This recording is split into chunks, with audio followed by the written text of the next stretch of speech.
Hej alle sammen, jeg har lige været til Vejle by Night med en rigtig god veninde. Og jeg har lige tænkt mig at lave et lille haul for hvad jeg har købt. Jeg har ikke købt særlig meget, fordi jeg har lige haft konfirmation, og jeg fik sådan ikke super mange penge, men stadigvæk mange penge i forhold til at det var konfirmation. Og jeg har allerede brugt dem ret hurtigt, fordi jeg har brugt dem sådan april-maj måned, og nu er de alle sammen væk. Så nu har jeg kun 1000 kroner tilbage, og dem havde jeg så taget med, men jeg har selvfølgelig ikke tænkt mig at bruge dem alle sammen. Jeg startede med at købe en bronzer fra London, og det er nummer 021 Sunlight, og den er jeg faktisk rigtig glad for at lige at købe. Jeg har lige prøvet den, jeg synes faktisk den var ret god. Og det er sådan, jeg kan bruge den til kinderne, hvis jeg bare har lyst til sådan lidt her, og så kan jeg også bruge den til hele hovedet.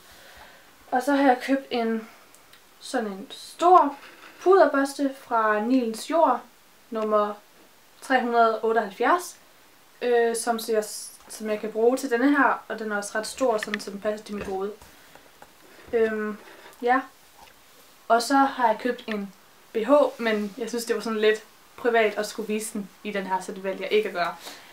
Ja, det var sådan set bare det jeg havde købt, og det var bare et lille haul. Men I skal huske at abonnere på mig og like den her video, så er I rigtig søde. Hej hej!